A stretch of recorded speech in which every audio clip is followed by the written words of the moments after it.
We've already seen that the allowed values for the spin quantum number are positive 1/2 and negative 1/2. So an electron could have spin up or an electron could have spin down. And remember, spin is in quotation marks because we can't really visualize an electron spinning on its axis. That's not really what it's doing. And so we just call it the spin quantum number.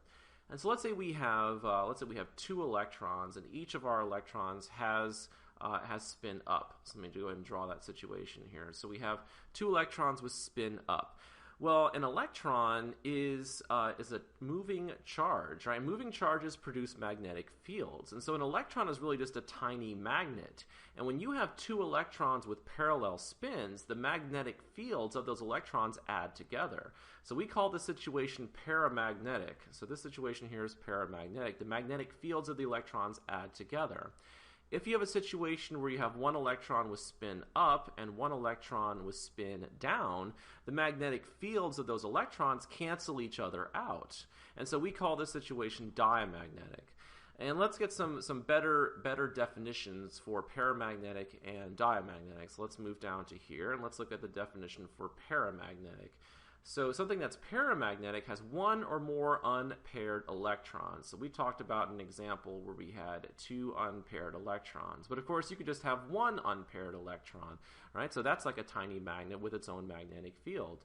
And so something that's paramagnetic is pulled into an external magnetic field. It's attracted to an external magnetic field. And we can figure out if a sample is paramagnetic or not by using this special balance that I have. I have this picture of this balance drawn down here. So let's say that our paramagnetic sample is in here, so right there in magenta. And we haven't turned on the magnet yet. So here we have a magnet. There's a north pole and a south pole. So before we turn the magnet on, let's just say that our paramagnetic sample is balanced by some balancing weight over here on the right side. Right? So there's a pivot point right here, but we have everything balanced perfectly.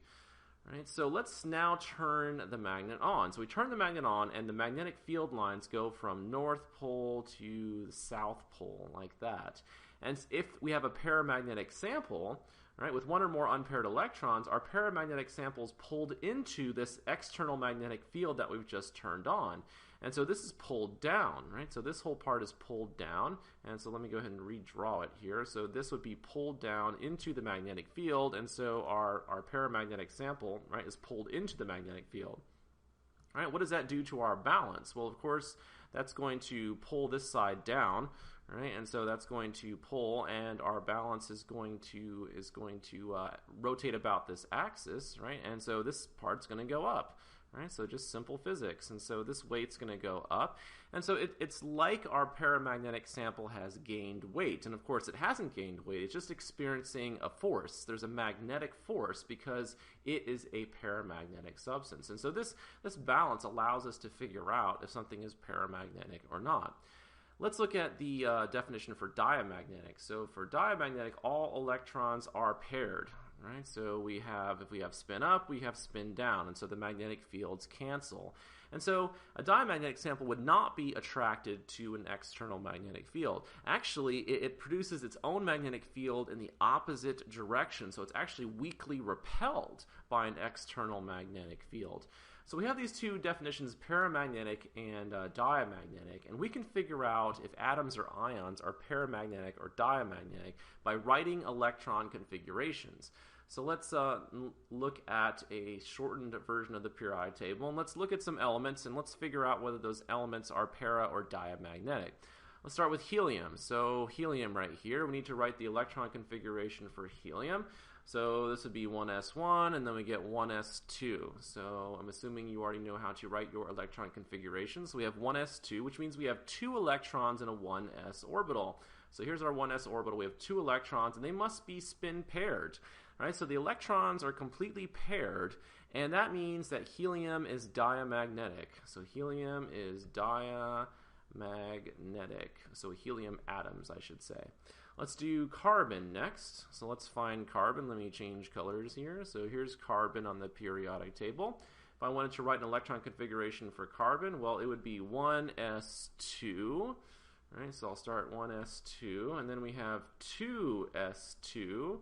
So 2s2, and then we have we're in the 2p1 and then 2p2. So 1s2, 2s2, 2p2 is the electron configuration for carbon. If we write in orbital notation, right, so we would have our 1s orbital here, and our 2s orbital here, and then we have 3 2p orbitals like that. So put in your electrons. We have 6 electrons, right? So 2 in the 1s orbital, so we put those in.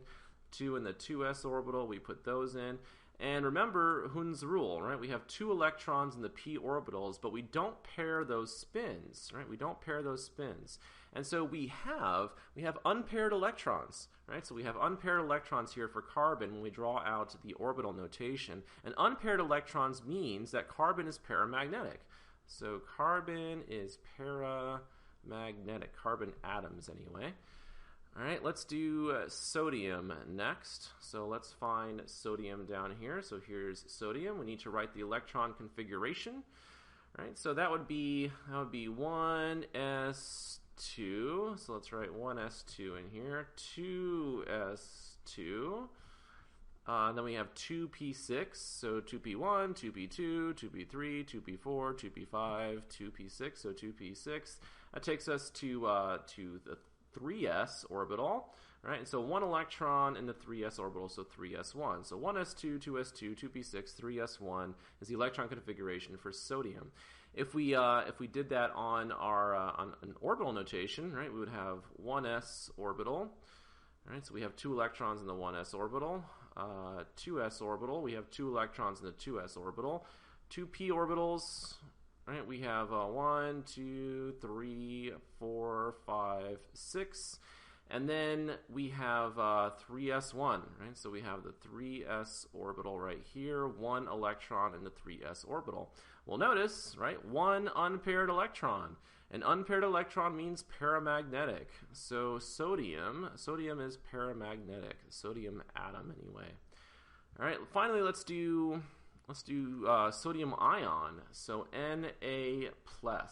So the sodium atom has equal numbers of protons and electrons, but the sodium ion, we've lost one of those electrons, right? So we're going to lose this outer electron here, right? So the sodium ion has this for an electron configuration, 1s2, 2s2, 2p6.